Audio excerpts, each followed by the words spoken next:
कौने ही पापी के कारनावा बसलू पर्वतवा हे मैया। कौने ही पापी के कारनावा बसलू पर्वतवा हे मैया। बसलू पर्वतवा हे मैया। नीचवा जो हो तू मैया मंदिर सजवती। नीचवा जो हो तू मैया कलश धरवती। नीचवा जो हो तू मैया कलश धरवती। ऊपर चढ़ल नहीं जाला बसलू पर्वतवा हे मैया। कौने ही पापी के कारनावा बसलू पर्वतवा हे मैया। कौने ही पापी के कारनावा बसलू पर्वतवा हे मैया। निचवा जो हो तू धरिया लवंगिया चढ़ावती। निचवा जो हो तू धूप बत्ती जलवती। निचवा जो हो तू धरिया लवंगिया चढ़ावती। ऊपर चढ़ल नहीं जाला बसलू पर्वतवा हे मैया। कौने ही पापी के कारनावा बसलू पर्वतवा हे मैया। कौने ही पापी के कारनावा बसलू पर्वतवा हे मैया। निचवा जो हो तू मैया चुनरी ओढ़वती। निचवा जो हो तू मैया सोरहो सिंगरवा करती। निचवा जो हो तू मैया चुनरी ओढ़वती।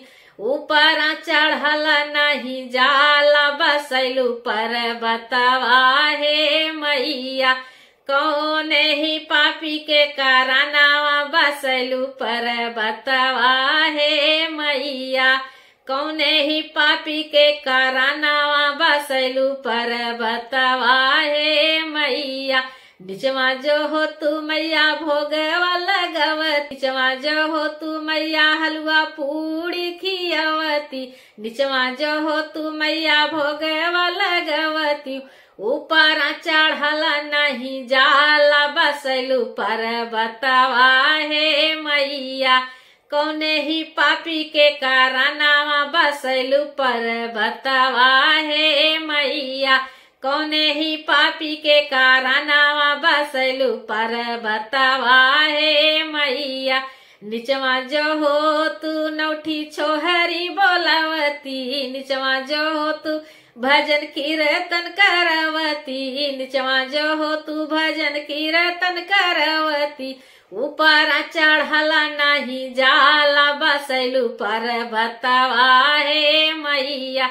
कौने ही पापी के कारनावा बसलू पर्वतवा हे मैया।